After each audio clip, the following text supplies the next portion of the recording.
What's going on, y'all? It's J Smo Reviews here, back at it again with another video, man. Bringing you guys another huge announcement, thoughts on a huge announcement, right? There's so many announcements, by the way, going on all over the place. It's actually almost an overwhelming amount. But next domino to drop out of all of them, and we have more that are going to drop today, have dropped today, right, is Hitman Holla versus Miss Hustle. Bags and Bodies is back outside already with One Night Stand, which is looking like an intergender card. It's like Power Moves as Kings versus Queens, right? Because now they just dropped like 10, 15 minutes before I'm doing this, they dropped Shotgun Suge versus EHart, which is another, been waiting for that battle to happen, right? So we're going to talk about Suge and Hustle first. We're going to talk about Shotgun Suge versus EHart. And I know when I'm uploading this, there's plans for another couple intergender battles to possibly get announced today that are of a very large scale. So before we get into the battles, just want to say, how do you guys want me to kind of chop this up when I'm doing like videos? I wait till the full card is out. That's what I've been doing with T-Top's card. No Cut from Straight Drop Battle League, his new league, and I love what's going on over there. Twerk versus Rex, Av versus Bad News, Snake Eyes versus Nitty. Like, he's got good things cooking. I'm hearing he's got good things on the way as well, but I was waiting for that full card. But between that, TBL looks like they're going to be stretching the work like 2 weeks. Hitman has already dropped 2 battles, so maybe his full card will be out sooner rather than later. I'm going to probably do predictions as soon as I have full cards out. Do you guys want me to wait until the full cards out to do predictions, or do you want me to keep doing like videos per announcement? Because it just feels like with the flow of things, I kind of have to keep up with it this way, but I don't want to like spam you guys and just have like a bunch of 8-minute videos about one announcement. Just food for thought. Please let me know in the comments you want me to do a video for each announcement, or just do prediction blogs, or both. Who knows, man? But got to talk about Hitman versus Miss Hustle, right? Major stuff, and I feel like same with Suge and EHart, but especially with Hitman and Hustle, extra on the Grudge match. You know what I'm saying? Especially intergender Grudge matches. I feel like there's so few. I mean, there's matchups that have made sense for some time, right? But it's rare that you have something that's in the realm of like a Hitman and Hustle, where it feels like they've been going back and forth 10 or 15 years stylistically. And I think a big reason the battle has so much momentum is just that performing aspect, right? Miss Hustle is the most powerful big stage female performer. Hitman Hustle is the most powerful big stage male performer, and pretty easily the best performer in battle rap history. And Hustle, you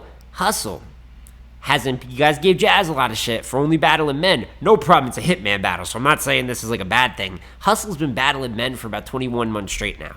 I mean, she has not battled a woman in over 20 months. And look at the opponents she's taking. Geechee Gotti, Fonz, Swamp, goddamn Hitman Holla. So I'm not even really mad at her, but this just goes to show, like, she's battling like a dude, you know what I'm saying? She's only battling other just top tier men for the most part. But this one is obviously the most special. We use the word endgame plate a lot for people. And I feel like, you know, sometimes we overuse it nowadays. It just is supposed to signal a big play. I get it. It's to gas things up. But Hitman is a god tier, and he is truly like an end game plate. There's people that work their way up to the Hitman battle being the battle. I think Ill Will is a great example of someone who literally said, this is my end game. Like, I've worked up to this moment, this being my biggest plate. And for Hustle, it is absolutely the exact same thing. She's wanted the Hitman battle. And I didn't know if we'd ever see Hitman versus a woman, besides when he just dogged Farrah and Shuni in that hallway so many years ago. But now you're getting it. 3 rounds. I'm going to be assuming big stage. What else could it be? Bags and Bodies is a big stage type of league as well. You know, they're active. They're doing Bags and Bodies versus the Riot March 1st, which I got to do a prediction blog for as well. I'm tired, guys. I'm only getting more tired. You know what I'm saying? There's a lot of cards over the next couple months. But this one is crazy. Like I said, the Grudge is there. This is performance-based. You know, I want to save like the X's and O's talks for an actual prediction. I feel like I'll be talking about a battle over and over. But I do have to say, I like Hitman in this matchup. I do. I think Hustle has more motivation. That's a big thing to take in when we're talking about matchups of this magnitude. Who's more driven? But look at the matchups Hitman's been producing as of recently. I mean, if you look at his last 2 battles, him versus Ill Will won Battle of the Year 2023. Absolutely incredible matchup in a smaller room. He takes Geechee on a big stage. I believe it's going to be the same venue. It's in Atlanta. It's going to be in April as well, so it's going to be the same month as the TBL card. We're getting Daylight versus Nitty, and we're also getting a Hitman battle within April. So April's just going to be off the chain, but it's going to be in Atlanta, maybe the same venue. And if we're talking bigger stage, it's just hard to bet against them. And to finish my last thought, the Ill Will battle is great in a small room. Then you get the Geechee battle, which I didn't have as battle of the year. I had as runner-up as to battle of the year with Lux and Nitty, but him and Geechee is absolutely incredible. And his form is about as good as it's ever been. You know what I'm saying? I know people hold the easy L over him, and listen, it's the clearest L of his career. I understand.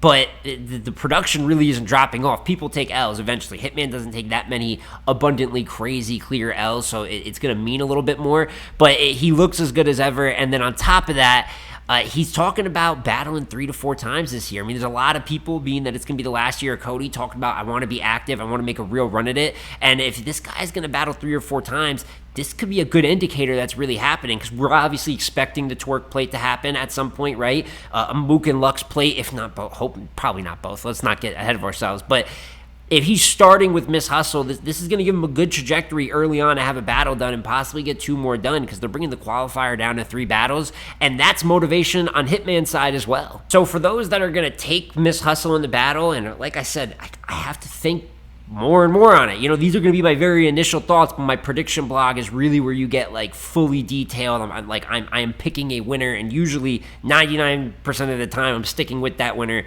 Maybe I hear things late in the game sometimes and change right before the event, but for the most part, those are my final calls in the battle, right? But looking at it just at face value, I expect it to be really good, because the Grudge makes both of them competitively want to be great. They're both extremely competitive battlers as well, which is, see, with all this talk about like choking and winning rounds, seems like a dying art in terms of competition sometimes, at least at the mid-tier level. But these two are always like, to a point that they're kind of hostile. They're so competitive with their opponents usually. But I'm going Hitman 2-1. They're both masters of the big stage, but he is the master of the big stage, and I just feel like he has a greater goal to accomplish here. And if he wants to figure out a way to possibly be in Champion of the Year talks with only 3 to 4 battles, you have to be perfect. It's not just a matter of having like the perfect schedule. Your performances have to be perfect as well. And if he brings something along the lines of his Ill Will performance and along the lines of his Geechee Gotti performance, I believe he can pull this battle out. And dare I say, I might even have Hitman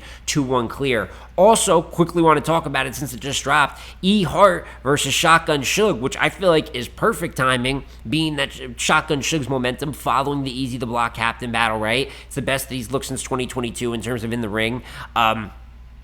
And assuming that this is a big stage event, I want to see what EHart's able to do here. Because, listen, EHart is a legend. She is my personal favorite female battle rapper. I have to say this every time. But one big question mark for EHart has always been big stage performing. She just hasn't gotten too many opportunities up there. The only, like, you know, there's the ring. But I'm talking and the ring actually means a lot. So I don't want to say it doesn't. But I'm talking about, like, 1,000 people, big ass stage, you know what I'm saying, elevated, looking over everyone, and she hasn't been in that situation all that often. You talk Summer Impact, right? The 2-on-2, which I don't want to take you know me, I don't care too much about 2-on-2, so I don't want to hold that too much over her head, but 40 choking, kind of messing it up, they get killed by Jazz and Official, but this is a 1v1 fade up there. And another thing, EHart hasn't battled an abundance of top-tier men either. I mean, when you really look at it, she's battled Shine, and obviously that went one way, but she also battled Shine at his absolute peak, right?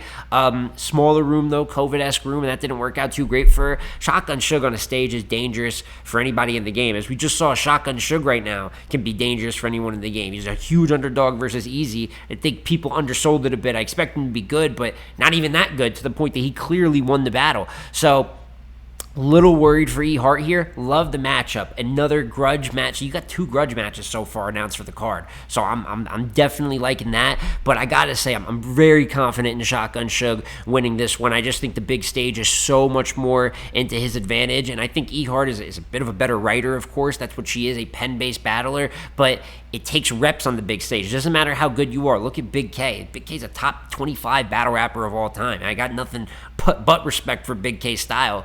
Champion of the Year winner not too long ago, obviously, right? But hadn't got that many reps on the big stage. He went up against a big stage applied guy like Twerk, where that's where he's at his peak. And even if you guys didn't feel like it, I thought it was a body. I see that some people disagreed with that, but it's a clear win for Twerk, and a big part of that has to do with controlling that room. Doesn't matter how incredible of a battle rapper you are, if you haven't performed in front of 600, 700 plus a few different times, that takes learning too. Everything takes learning. It's hard to throw someone just right out there and think they're just going to move 1,000 people, because that's more than battle rapping or attacking or being tailored. Then you're getting more into an entertainer zone and a performer zone that isn't even just straight up battle rap. Like, controlling the attention of that many people is just difficult to do in any facet, any performing art. So I'm going shotgun Suge 2-1.